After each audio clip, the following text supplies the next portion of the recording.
Good evening, or good morning, or good night, or whatever it is, wherever you are.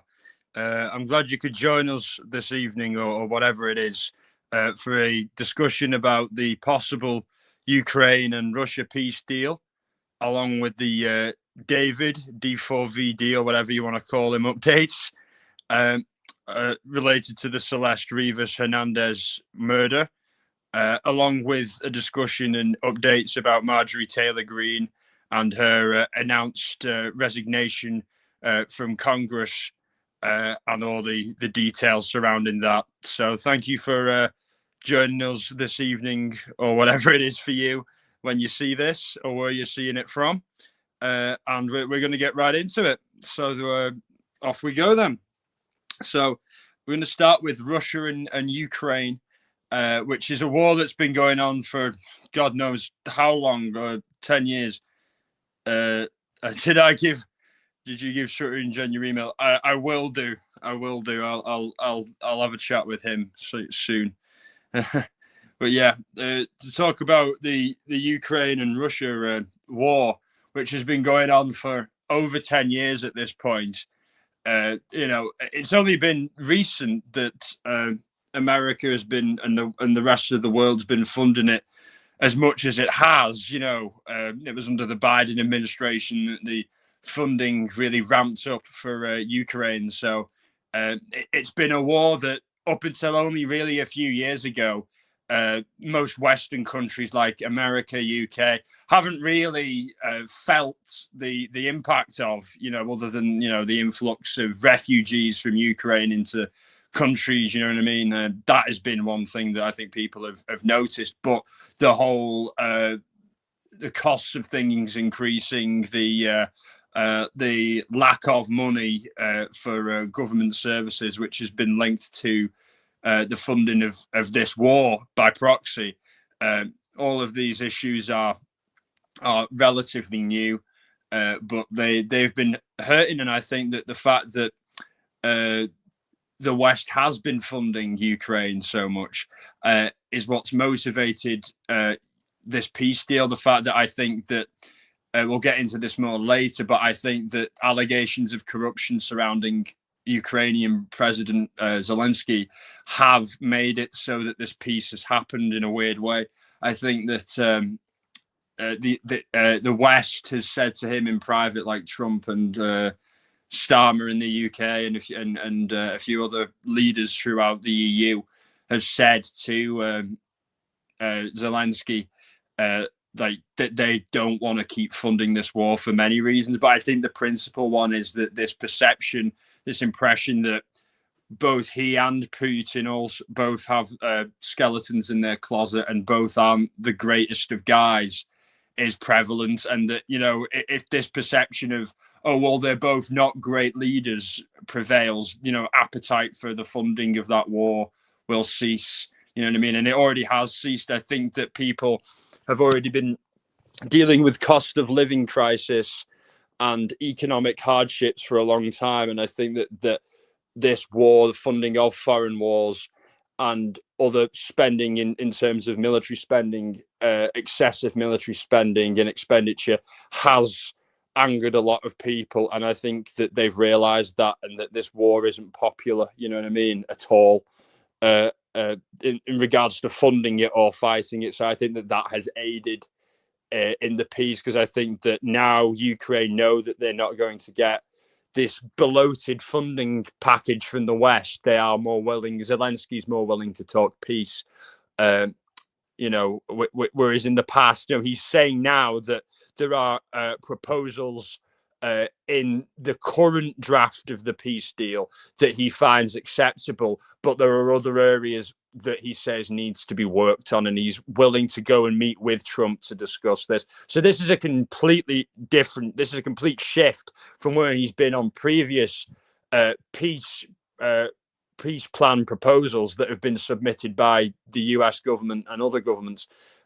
He's completely dismissed similar sounding proposals in the past outright. So I think that the change has happened because he knows that this boatload of funding isn't going to happen anymore. So it's best for him to cut his losses. ultimately, and I think that that will lead to the peace. And I also think that Russia want the peace because they know they're going to get the Donetsk and the Donbass region, which is what initially it was what they always wanted, which is 20% of Ukraine's territory, and they also want it so that Ukraine can't join NATO and will have to have a scaled back army. And I think that those are the areas that Zelensky wants to wriggle away from. I think at this point he doesn't. They've said in the past that they'll retake those places and that they won't accept any kind of deal that would take away Donetsk or the Donbass region from Ukrainian control as an internationally recognized anyway.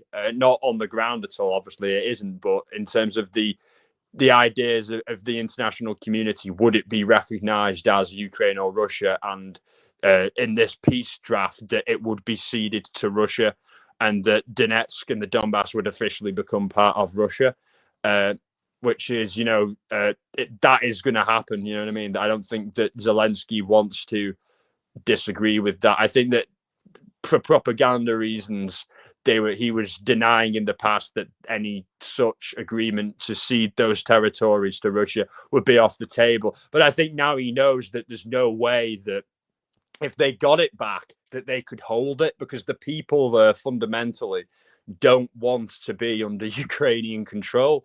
And that is the reality of it. And the majority of people there would rather be part of Russia because most of them are ethnic Russians, so that's what this comes down to. But the way that it was done by Russia was completely wrong. To go in there, illegally and invade and take that land, I think, they should have put pressure on the Ukrainian government to allow those regions to have a referendum to choose democratically if they want to become part of Russia or not. There was no need for the war. There was no need for killing.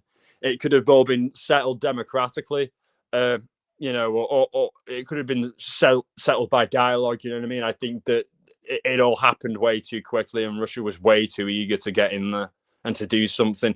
And I'll talk later more about why I think that is. And it's a lot to do with something that Richard Nixon said. Actually, I'll say it now in case I forget. Richard Nixon said in an interview, one of his last ones, in regards to Russia, this was at the end of the Soviet Union when perestroika was going on, the winding down of the communist system and the emergence of the new capitalist system. Nixon said that he believed in the place of the communist government in Russia, the communist empire almost that they had, all the different countries surrounding Russia that they had under their control. Nixon said that he felt that in the absence of that a more nationalistic, right-wing, conservative political ideology would replace it, and that Russia may try to take back those places, but not under communism, under a new system. And he was very, very right. History shows that Nixon was very right when he made that statement. He predicted the future completely accurately. That is what I think it is. I think that Russians felt humiliated about the fall of the Soviet Union. They felt humiliated, that they felt like they'd lost their might in the world, in the eyes of the world, in the eyes of America and the West, and that they weren't what they used to be, and that this is an expression. The invasion of Ukraine is an expression of that. It's a desire to go back to a previous time when Russia, had an empire, so to speak. You know what I mean? And that's what I think that this is down to. It's not completely down to that, but I think it's heavily motivated by that, a desire to be seen as a strong imperial force like it was previously.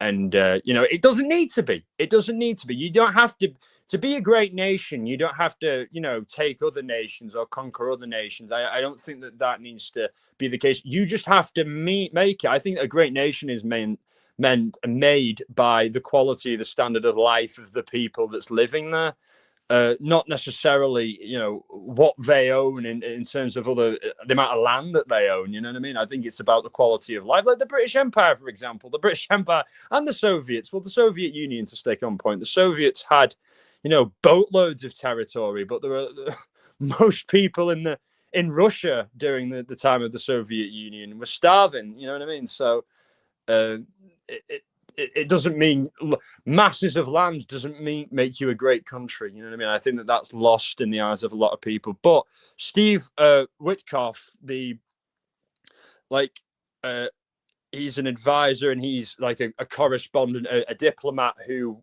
has been involved in this peace deal. Will be traveling to Russia on Monday to formally give over the peace declaration, the peace agreement to Russia on behalf of the United States. And then I believe after that, it will be given formally to Zelensky. And if they sign it, then I think that will mean an immediate cessation of hostilities on the front between Russia and Ukraine, and that international peace talks will happen between the two, a third party country. I'm not sure where, but it wouldn't surprise me if it was in somewhere like Saudi Arabia. Honestly, somewhere like Saudi. You know what I mean? It seems like neutral territory, somewhere that America likes a lot. You know what I mean? And I think that Trump likes going there. You know what I mean? So I think that Saudi would probably be the location of, or the Middle East would be somewhere like that, an Arab country where the peace talks would take place. And I could be wrong. It could be somewhere completely different, but that's the feeling I'm getting. But the Kremlin has said that they fear people like politicians in the US and in the UK and other places, and Ukraine, of course, may attempt to try and ruin the peace deal for various reasons. But talking about the people in Ukraine, the politicians in Ukraine who may try and ruin this deal, there are politicians in Ukraine and Russia who may try and ruin this deal because they are profiting off this war. There are people who are war profiteers who are profiting heavily off this war, people who are stealing funds, embezzling funds for themselves that are meant for the war effort on both sides in Ukraine and Russia, and politicians that are taking funds and using it for their own gain. There's been allegations of Zelensky taking cocaine and using money for cocaine. There's been allegations said about that of many of the Russian politicians as well, of them embezzling things and enriching themselves from the war, and people also who have investments in weapons production and manufacturing and mine production and manufacturing and things like that. So, and this isn't just people in Russia and Ukraine, this is industrial people all over the world who profit from what is called the military industrial complex. So there are people like that with deep pockets who deeply want this war to carry on. And these are people who are psychopaths, people who, as long as they're enriching themselves, it doesn't matter that kids are being killed with bombs. It doesn't matter that people are losing their limbs. It doesn't matter. None of that matters. And these people are, have a lot of deep pockets, like I say, and a lot of resources to do all they can to try and ruin this peace deal and peace agreement. So don't be surprised. And I say this now, don't be surprised if when there's a ceasefire and they're in the middle of talks, that some bomb explodes in Moscow or some bomb explodes in Kiev and it's immediately pinned on one side or the other. Listen to me when I say this. I promise you that will happen. Something like that will happen, where it will be an attempt to get it going again and ruin the talks. And I pray that Putin and Zelensky and Trump and all the other people in there are intelligent enough to see that is what will happen, and not to be fooled by it. Hi, Amber. So glad you're listening whilst doing the dishes. So glad you could make it. And I know everyone's got all their family stuff on, and I was going to go on later, but Alex Erickson has her live coming up on her second channel in about 45 minutes. So I didn't want to go live when Ali was live or anything like that, because like she's a big supporter of this channel, and so is Amber. So I try to avoid going live when supporters, mods, and friends of mine are going live. So that's my policy. But yeah, thank you so much for being here. Have you got any thoughts on the whole Russia Ukraine situation? I'd love to hear them, or anyone else who's watching. Yeah. But yeah, I think that, like I was saying, I think that there will be actions to ruin this peace deal. But I think Zelensky knows that this money train from the West won't keep coming, and that he has to cut his losses. Like I say, he knows that there's no way he's keeping the Donbass and Donetsk region, and the best he can hope for is to get Russia to budge on them not joining NATO, because their main concern, and I would be equally as concerned, is that yes, it's over, the war's over, and there's a peace, but it could always start again. You know what I mean? It could always start again. And if they sign that treaty, Ukraine, that it means they would have to have a limited army, and Russia wouldn't have to. And that obviously could, mean that they'd be open to it to happen all over again. And now Russia have 20% of their territory. They get it. They do it again. They take another 20%, and so on and so on and so on. So there is the fear that that could happen. And I think that that proposal needs to change. Maybe not them joining NATO, because I get that Russia doesn't want NATO on its backyard, but I don't think that Russia has the right, or anyone has the right, to tell Ukraine to scale back its army, because it was invaded. It hasn't broken international law. You know what I mean? It wasn't wrongfully invaded at all. So I don't see that Ukraine should have to scale back its army, but I understand that Russia wouldn't want it to join NATO, and I understand that NATO is a bit of a dirty organization anyway. But yeah, I won't get my hopes up that it's over until I see more proof. I completely agree, Amber. You know what I mean? It's easy. I'm the same. You know what I mean? It's in the air. You know what I mean? But I'm hopeful, like I say, because for the reasons I say, because Zelensky knows the money train won't keep coming on, and Trump's concerned that the West sees him and everyone sees Zelensky as being corrupt, as well as Putin, and the money isn't going to the right place and all this kind of stuff. Hi, Amy. Thanks so much for joining. So glad you could make it. I'd love to hear your thoughts, if you have any, on the Russia-Ukraine situation, or D4 or David or Marjorie Taylor Greene or whatever. Exactly. We pay for it. Why shouldn't we be able to dictate terms?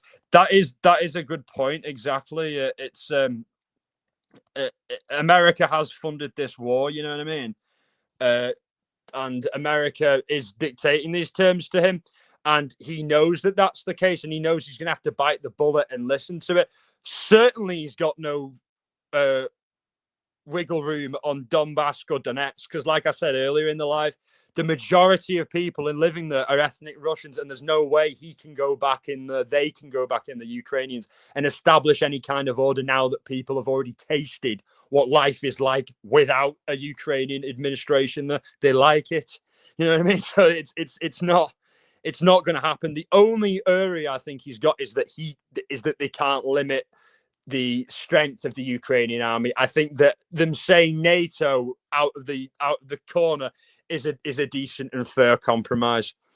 And but yeah, so glad you could be here. Oh my God, I have opinions. Yeah. Oh yeah, I'd love to hear them, Amy. I'd love to hear them. You're always full of opinions, and I really, me and Amber absolutely love going in your lives. You know what I mean? John Benet Ramsey ones and all your other ones. I love how you have like 1,000 ideas in your head, and you're somehow able to get them all out like really quickly, with them all making sense. You know what I mean? Like with me, it always seems really, really convoluted. You know what I mean? But yeah, so thanks so much. Yeah, we try, and you're awesome. You know what I mean? You've done so much for Karen Reed and for true crime. You've been through so much. You know what I mean? Sharing your stories, all the battles you've been through. You're very inspiring. So it's good to have you around here. But yeah, where the hell did David decapitate him and freeze it if he did that? Oh yeah, we'll be getting onto that. Amber. Hold that thought. We'll be onto that next. ADHD is a picture. Yeah. I'm pretty sure I have something like that, but I think that I'm a lot more able to kind of manage it. I think in later life, you know what I mean, just through counseling and the strategies and stuff. You know what I mean? I don't take medication. I've tried medication before, but it just made me feel like a zombie. You know what I mean? But I prefer to manage these things with mental, mental strategies, I suppose, tactics, rather than any kind of chemical thing. I don't think that that's the solution to things. It might be for some people, but just not for me. My body just turns me into a zombie. I don't want to live like that. But yeah, finishing off on the Russia Ukraine stuff, it's possible that, like, in the end of the war, the knock-on effects of this, there's going to be some, despite the war ending, there will be some bad knock-on effects. So my main one that I've got is the fact that there's a good chance that illegal arms trade in Europe and the world will explode due to all the guns that are in Ukraine and Russia that have been, won't be needed anymore. People will have access to them, reservist soldiers, who don't have money anymore, whose homes may be completely destroyed, who might, be injured, not able to work a job that they would have worked in the past. They have access to guns. If they know where they are, they're going to get hold of them and they're going to ship them to people in the UK and throughout Europe, criminals, gangsters, terrorists, ISIS, you know what I mean? Like any people who may want to use military grade guns, you know what I mean? They're going to be there. They're going to be flooding in, because the same thing happened at the end of the Balkans War.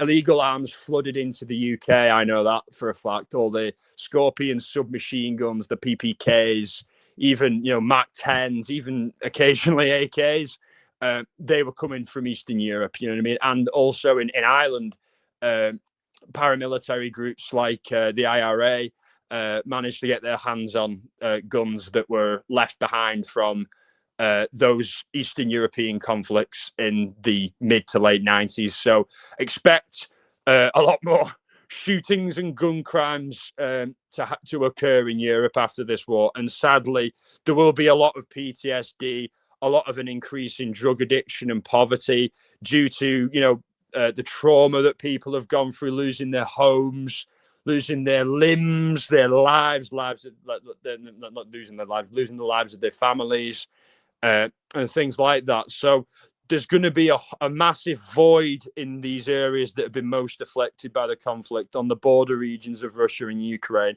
And I just hope that the international community, the governments, that it's their job to look after their own people, not America's job to fund this stuff, because America didn't cause this, Britain didn't cause this, you know what I mean? If Russia will have to pay in this agreement to fund all the property damage in Ukraine, and hopefully fund as well for people who've lost limbs, people who've lost lives, people, areas that are affected by this. And they're going to pay for it, not through tax money, but through money that's been frozen in assets internationally. So money that from the sanctions they weren't allowed to use anymore. So that's going to be going into that. So I hope that money doesn't go up politicians' noses like I fear it might in cocaine, and actually goes to the people who need it. You know what I mean? But I'm skeptical about all this type of stuff, about this funding and money raising, because there's so much corruption in every country, especially in a war situation, that you can use to cover and mask any of this. And Aaron from the Steel Toe Morning Show said that he thinks that Zelensky, the next time that they have elections in Ukraine, will be voted out. And I completely agree with him. I think he's completely right. Azali, what the fuck is actually happening with that case? Yeah, on to DVD or David, D4VD now. It is insane. What's going on, Amy, is crazy. The LAPD and the medical examiner's office are completely arguing and are at odds over over the way her body was brought to them, the causes of death and everything. They can't agree on anything. And this, I believe, from sources close to that the LAPD and the medical examiner's office have been at odds for years. This isn't a recent thing with this case, that they've been arguing and disagreeing with each other's findings for years now, and I haven't seen that level of dysfunction between a medical examiner's office and a police department ever. So something is really fishy in the David case. Really fishy.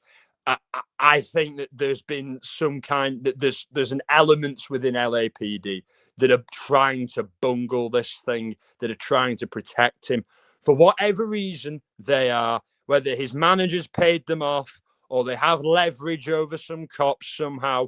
But they are, take it from me, that there is some fuckery going on the part of LAPD, because the medical examiner's office say that her body was on ice and that they've got proof and that they feel without a doubt that, you know, her body was brought to them and she'd been on ice. And the LAPD says, no, that's absolutely false. She was never on ice. Which is two completely contradictory statements. You know what I mean? The experts who examine bodies, who are medical doctors, who will know this better than some dumb cops. No offense, but compared to, you know, when it comes to medical related stuff, the cops are dumb compared to the doctors, because the doctors are the professionals. But when it comes to criminal stuff, the doctors are dumb compared to the doctors. How about we respect each other's professions? You know what I mean? I thought that that's what professionals did, but it appears that they don't. You know what I mean? And sadly, that's the case. And I think that from what I'm thinking, from what I'm hearing, her body was put on ice. And I think that they did that initially before she was dismembered. And I think she was taken out of ice. And it's confirmed that David and his entourage took on a remote trip to Santa Barbara in the spring. And it's possible that that's where she was dismembered. And then the individual parts were put back in a freezer. And then at some point, she was put into the manager's rental car. Why they put her into the manager's rental car, I will never know. To me, it would make sense for them to have disposed of her around the area where they dismembered her, scattered the pieces so that, you know, you find one piece, it would be a lot harder for the authorities to identify the body and who she was. But it makes no sense to me at all. Whether they were going to try and frame somebody else, maybe. But then again, it wouldn't make sense why they'd put it in the manager's car, or other than that, you know, maybe they were just storing her there and moving her to another place while they went on tour. But again, there's so many questions related to the David case and how it just doesn't add up to like any kind of logical thinking of how they would do it. Like, right, you've dismembered her, bury it. You know what I mean? And the police and the LAPD are also disagreeing over whether she was at any point buried or not. The medical examiner is saying that she wasn't at any point buried. The LAPD says that she might have been. So they're completely at odds with one another. And I don't know why that is. I think it's because they don't want to bring him in for some bloody reason. I don't know why. It can't be that they're afraid of his lawyer or something, because, you know, she is a heavy hitter, but they're not going to be afraid of his lawyer. You know what I mean? Like I say, I think it's corruption. There's no other explanation for it. You know, the guy's guilty as sin. You know what I mean? And it's already known that he was having he was sexually abusing her. You know what I mean? Calling her his girlfriend, you know, and he groomed her and abused her.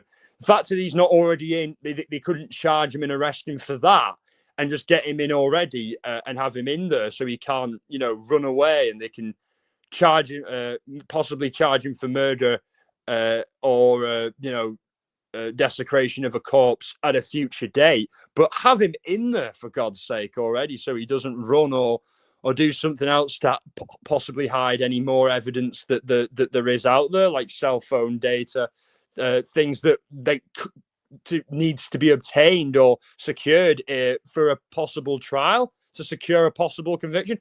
The LAPD are, you know, they're completely lacking and slacking on this. They are going and moving at a snail's pace on this investigation, and I have no idea. I know why corruption, but I don't know why they're doing it so blatantly. You know what I mean?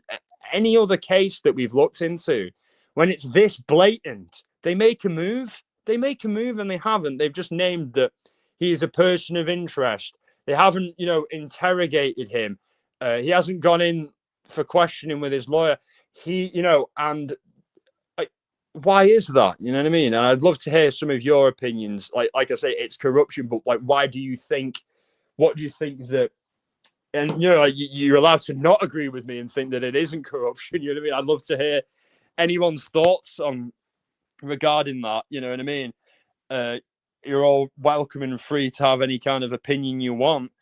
But personally, I think that it's corruption, and I'd be interested to know why. I've speculated that maybe it's to do with bribery on his manager's part of the cops. You know what I mean? I think that that's possible. You know what I mean? And also some cops and some people in general can be blinded by celebrity, and that one of the cops might be a fan of his and is helping him out. There's all kinds of possibilities, but like I say, it is only pure speculation. But the fact is that they have been slacking on this, and it doesn't appear they haven't been tackling this case like a normal investigation at all. So it just blows my mind. Poor Celeste, no one seems to be, taking it seriously at all. I think it could be a few things, not enough evidence, or they're hoping for a payout, or they made mistakes with investigation already, or there's some sick twist in this related to evil people. Absolutely, Amber, I'm with you on all of those points. I'm absolutely with you on all of those points. In Hollywood, so they're being shut. Yeah, absolutely. I think that they are the powers, that they only have as much power as they allow themselves to have. If they allow themselves to be dictated to by powerful managers, industry people, talking about the cops here, if they allow that, you know what I mean? What's the point in even having them? You know what I mean? Like, it's the same as in Britain with the royal family. If you're gonna have laws, they have to be followed, and everyone has to be held accountable for them equally. America wasn't founded for kings and queens and people who were above, reproach, and were treated better and were above others. It was based on the idea that all man was created equal, and that we all have rights, and that there is no elite, there is no people that get an easier shake of things. That is the idea of America. And I think that Hollywood and the industry and that mechanism behind it is basically America's royal family, in the way that it's allowed to get away with so much, you know what I mean, and isn't held to the same account and to the same scrutiny as ordinary people are, the non-beautiful people, quote unquote. You just peel it back and they're not very beautiful on the inside, are they? And that's how I see it. And I'm glad you see it the same way too, Amber, and a lot of others see it that way. And people are becoming more and more emboldened by it. But I think with Epstein, and like with the David case and with other cases, I think that we're in a climate now where that corruption is being challenged, where people are asking questions, where we're not accepting that, we just don't have enough on him yet. You know what I mean? That could be the case. You know what I mean? That could absolutely be the case. And they're just waiting for him to dig his own grave, so to speak, and to, show himself up to be more suspicious and to make a mistake. You know what I mean? But personally, I don't think that they're that clued in on this. And I think that ultimately it's about, like what you say in the latter, it's that there's corruption at foot. I don't know the true nature of it, but I think that there's corruption in the case. And I don't know for the life of me why someone would want to help protect someone, or who possibly could have had something to do with a 14-year-old little girl being killed. You know what I mean? I don't know how anyone involved in covering up for someone who could have done that could live with themselves. You know what I mean? Because it doesn't get much worse than that. sexually abusing her allegedly, and then killing her and dismembering her, or causing her to die possibly by a drug overdose or something, you know what I mean, or from some kind of abuse, you know what I mean, like what, that's as dark as it gets, you know what I mean, and I think that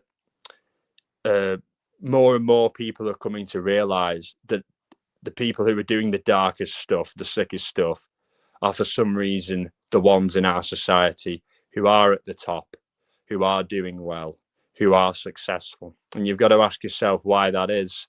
And I've talked about it on previous lives before, but this isn't a new thing. It goes back to the days of Sumeria and Babylon in the Middle East, in those pre-Christian Jewish and Muslim cultures, where in those societies, the people who were at the top, the kings, the queens, ruled by doing acts of degeneracy, acts that are deeply unnatural, sacrificing children, sexual perversions, all this kind of nasty shit. And then you think, is that just relegated to the past, or is it still going on today?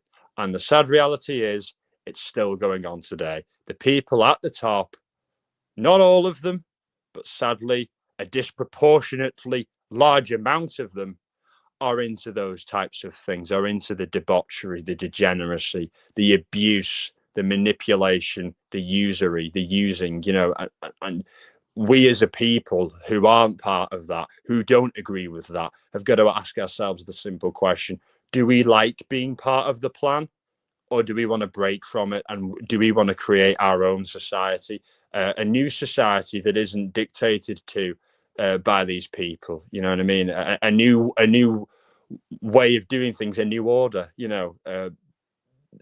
Is that what we want? Can we do that? You know what I mean? I think we can. I think that we can do that. That we have the potential to do that, and we owe it to our own kids. I don't have kids, but I might one day. You know what I mean? We owe it to our own as a species. I'm talking here. We owe it to our own kids, our own the world. We owe it to the world to not allow people who are clearly deviants and sick to have such power. Hi, Ali. So glad you could make it. Yeah, I was wondering what the question mark was for, but yeah, it's exclamation. But so glad you could make it. No worries that you were late. I'm so glad you could make it anyway. I know you're very busy and you've got your family and everything like that. And family time always should take precedent over live time. But yeah, we were just discussing David, and I've previously been discussing Russia and Ukraine and about my thoughts on that. Any thoughts that you have had on that, Russia, Ukraine, or David, or Marjorie Taylor Greene, which we're going to get onto before I finish my last topic? Before you go live after this, you're going to be live on your second channel to discuss some things, you know what I mean? And it's very laid back there, but Ali will be on there with Melissa Jade, and I hope that everyone watching here will go over and check that out. I'll put up a community post promoting Alex's second channel after this live, so anyone who doesn't already know where to find her can find her. So thank you so much for joining. You know what I mean? It's great to have you here. And yeah, I was talking. But yeah, Amber, if you could drop Alex's second channel link in the chat or something like that, that would be so great. And I'll do that community stuff. But what I was talking about just then, Alex, is just how David, I think is being protected by LAPD, because the medical examiner's office is saying that she was on ice. The LAPD is saying she wasn't. There's complete different contradictory things, and it seems like the LAPD are meddling with the medical examiner's thoughts and opinions and findings, in my view, and it stinks of corruption. And I was discussing how it seems like in our world, all the people who have, not all of them, but a lot of people who have money, power, fame, get caught in these kinds of horrible crimes, these sick things. And I was saying, you go back in history and you realize that this has been the case since the times of Babylon and Sumeria, which is in the Middle East, which is before Judaism, Christianity, and Islam even existed back in the old like pagan days in the Middle East. You know, people like the people who ran society, those societies were doing the same things. They were doing these kinds of horrible things to kids, these deviant things, these deviant practices, to maintain that in their mind this delusional sense of supremacy and power, that they can do such wicked things and get away with it, and that gives them this thrill. You know what I mean? I think that sadly has been the case in our history ever since those days, and that potential for our societies, our world, to be hijacked by people who have the most sinister intent is true. You know what I mean? Because I think that most people look at people, you know, and assume that everyone else has the same kind of outlook as they do, or thereabouts. You know what I mean? Except a few exceptions, and people, I think most people go in things with the right intentions, and so those that aren't and don't and that are manipulative can go a long way off the backs of the good will, or the good opinions, the good intent of other people. You know what I mean? I think, you know, people can call it naivety, but I think ultimately it just shows you that these deviant people who are so manipulative can rise up to the top, no matter where they are. Predators, no matter what type they are very good at maneuvering themselves into positions that where they can, you know, exploit that power. You know what I mean? So I think that not everyone who has fame, not everyone who has power can be corrupted, but a damn large amount of them sure do and sure are. And that's what we see with David, you know what I mean? With Epstein, with all this other stuff, you know what I mean?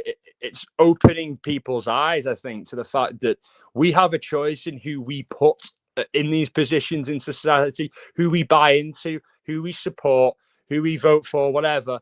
And like, we've got to ask ourselves, do we want to keep going on with the same old, or do we want to make a conscious decision to change course in society, and to have people who are, you know, in positions of influence, who aren't, you know, so corrupted or so corruptible, you know what I mean? Or if, you know, there are people who have influence, that they don't feel protected or untouchable. And I was going up to a previous point where I was saying, like, Hollywood and the protection that a lot of stars get from the LAPD and from other law enforcement officials. It feels like the American version of the British royal family. You know, we were talking about Andrew and Epstein and all that, and the royal family. Like, that's that version in Britain, but they get all this special treatment. They get a blind eye turned on all their discretions, and people look at things that they've done that are bad and dismiss them, and would look at if someone who wasn't royal had done them completely in a different way. And I think that that's the case with the Hollywood stars in America. I think that that's America's form of that. You know what I mean? And I think that you know, putting people on this pedestal where they can't be criticized, or people don't look at them with the same scrutiny as they would another person because of what they're famous. You know what I mean? It's deeply unhealthy.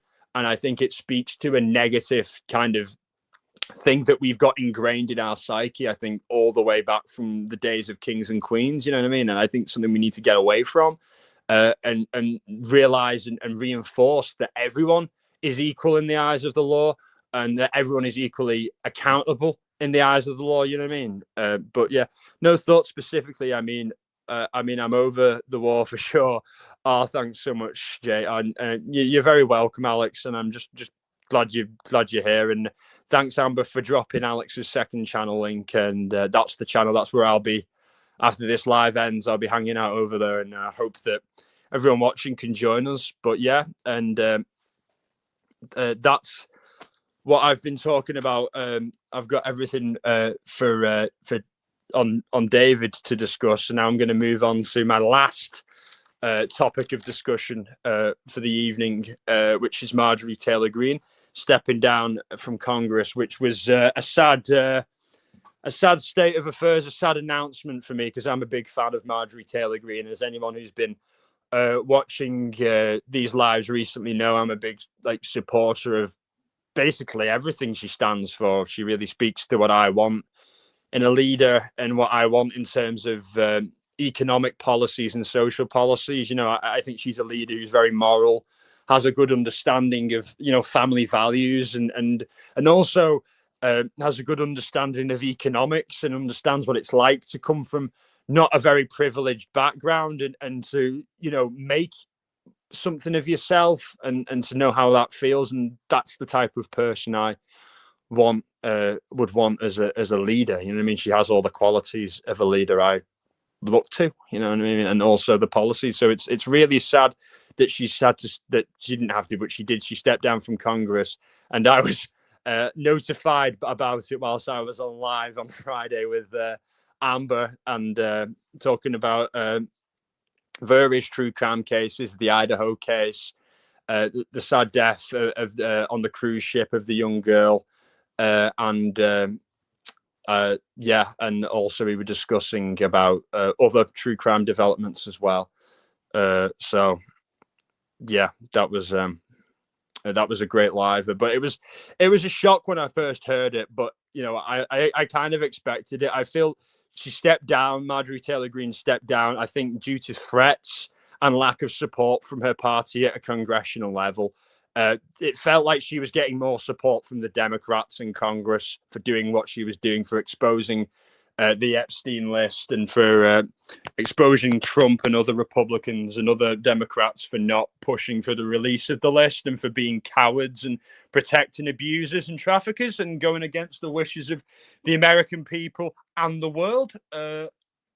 By being poor public representatives, and the fact that she was attacked and hounded for that is atrocious. And I think it should encourage people to see that both the Democrat and the Republican Party are at their core rotten, and seemingly controlled by people who are in bed with, or not necessarily in bed with, but willing to go to bat for the defense and the protection of potential child sex traffickers and abusers. So it's insane that Trump and other MAGA people and other Republicans like Laura Loomer felt so emboldened to go and attack Marjorie Taylor Greene.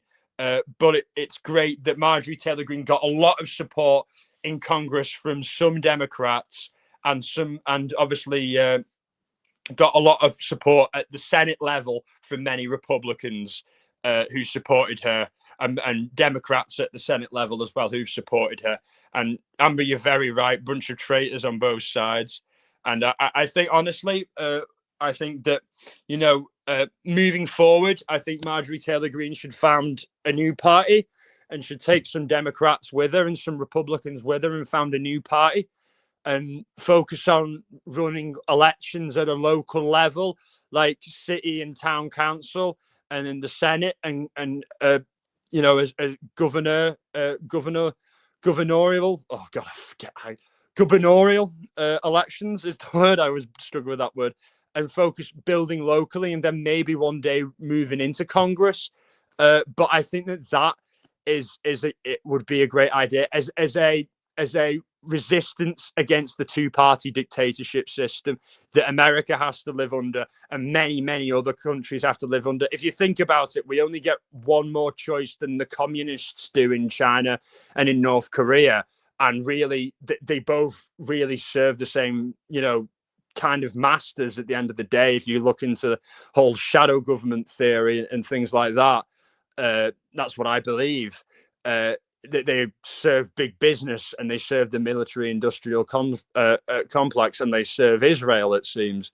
They serve a lot of things, but the one thing they don't serve is the American people, it seems. And that can be said about a lot of other governments, that they don't serve their people at all. And like I said, I think that she should do that. And Marjorie Taylor Greene, as a self-made woman who never got a small loan of $1 million from her rich daddy. Her dad wasn't rich. Her mother wasn't rich. She is self-made with a construction company, like many other Americans, like many other people worldwide who started off with humble beginnings, went into business on their own and made something of themselves. She is everything that Donald Trump wanted people to think he was. Donald Trump attacks her because she is authentic. He isn't. He's a phony. and he's been shown to be a phony. And I think his base and people who have backed him in the past know him to be a phony. Yes, like I've said, I am happy with what he's doing in regards to immigration, but I think he's using it essentially to mask his shortcomings on, Epstein, Israel, the military-industrial complex, and a lot of other issues that are serious. Immigration is serious. The crimes committed by illegal immigrants are serious, but these crimes are very serious too. You know what I mean? And all of them are serious and need to be seen to. So I would love Marjorie Taylor Greene to do that with a new party, uniting people with different ideas to come together, get rid of this toxic culture of, left and right can't work together. If you don't think this on this specific issue, I can never work with you. We need to get beyond that. And once you find a party that is syncretic, which does, it isn't so dictatorial, where you have to think this on this issue. A party that agrees on the fundamentals of Israel shouldn't have this influence over American policy. No one should be above the law, above accountability. Lower tax for the poor, easier access to education, and healthcare for veterans, things like these kinds of issues that are bipartisan issues and always should be, should form the basis of that party. But she knows she's under threat because she's rustling the feathers. Like, look what Charlie Kirk did. Charlie Kirk was uniting people, and he was coming round and he was seeing that Israel was, abusive to Christians and was a bad state and ran by, it was a state that was run, not a bad state, but it was a country that's ran and led by bad people who, are not good at heart, and were essentially threatening Charlie Kirk and intimidating him into carrying on support for Israel and making him feel fearful for his life. You know what I mean? These aren't good people if you feel under threat, if you have a different opinion than they want you to have. That means that they're abusive. You know what I mean? So that's what it is, and that's what he did. He was having misgivings. He wanted to reach out to people on the left and other kinds of political persuasions who said the same. And that's what they don't want. They don't want people who are left or people who are right or people who are centre coming together on issues like the military-industrial complex, like no new wars, like the Israeli influence, because then that's how things can actually change. Because when they stop becoming partisan issues, it's difficult to keep the money train going, keep the wheel spinning, the lie going. And that's exactly what it is. They don't want unity with people. They want this division. They want people shooting each other. They want a civil war between far left and far right, between black and white. They want black and white. They want all that. You know what I mean? The people behind the scenes, they thrive on chaos and they profit from chaos. Like I was saying earlier, the people who want to keep the Ukraine and Russia war going because they're profiting from it, because they're war profiteers. It's the same mentality. Psychopaths who get off and who benefit from human suffering. So this is what we've all got to be aware of, that tensions and hostilities are going to be inflamed and flare up in the coming years, and we've just got to remember why. You know what I mean? We've got to keep true to ourselves and not accept what the mainstream media or what a government or whatever wants to push onto us. I know that this division that's being fostered, like violent division, you know what I mean, shootings, all this kinds of stuff, benefits a small number of people, and we've got to be mindful of that. And before we act, think, who does this really benefit? You know what I mean? Or before we, get into an argument with someone, a battle with someone, whatever, you've got to step back and think, why am I feeling this way? Why am I feeling divided? You know what I mean?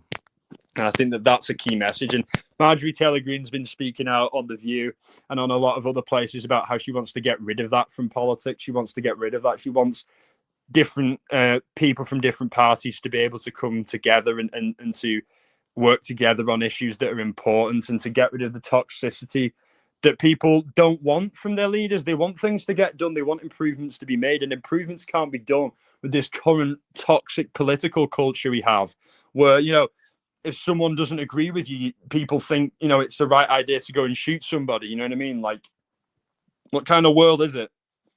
What kind of so-called democracy is it if that's happening so often now, or even a lot more often than it was in the past? You know, and that's what I think Marjorie Taylor Greene is leading a crusade to get away from. And I just hope that she stays safe and that she's protected and no one tries to take a shot at her, because she's a great woman. She's a great family woman, and she's a great leader. You know what I mean? And her, you know, she's got a family. You know, and she's got people who she represents who are very, very happy with her. Everyone in Georgia, her people, you know, that she represents are very, very happy with her. She's got a very high approval rating. So Trump trying to say that she didn't want to run, because she feared that she'd lose to a Trump-backed nominee. I disagree. She wouldn't lose. She stepped back because of lack of support, like I say, congressionally, from people in her party that were supposed to back her on these things, that supposed to have sympathy for her. Like, what would anybody else do? I mean, I would resign. I don't know if this is possible, but I know it's possible in Britain. In theory, it seems like it's possible. If I was her, I would have just resigned the Republican whip. It's not called that in America, but it's called whip in Britain, in the British Parliament. Like, the party that you sit with or stand for, you're on their whip. You're part of, like, if it was used in America, like, she was part of the Republican whip, and I would, if I was in her position, drop the whip and become an independent. And I think that is possible. You can do that without having to have a re-election, but I respect her decision. I think that moving away from Congress, which is toxic, and obviously full of people that have been, you know, bought and paid for by foreign lobbyists in the pharmaceutical industry, and God knows how many other types of lobbyists that there are. But to move away from that and focus on local state government and local elected officers is a much better idea, because it's a lot closer to the people, a lot less corrupted. You know what I mean? I think that is the way forward. And you know, coming to an end now, and I'd just like to say thank you for everyone who's joined us here tonight. I didn't have any guests, but that's perfectly all right. I didn't have any guests last time, and I managed to get along with it just fine, and I've gotten along with it just fine tonight, I think. So thank you everyone for joining me, and I've really enjoyed discussing these topics and hearing what everyone thinks in the chat. And thank you, Amber, Alex, and everyone else who joined, Amy, Gacy, and everybody else. Thank you so much for showing up, and it always means a lot that you guys keep showing up and showing out for my lives and pushing my channel. It means the world to me. Without you, I couldn't do it. So thank you very much, and good evening and good night to everyone. And I hope that you'll join me over on Alex Erickson's second channel. So yeah, peace.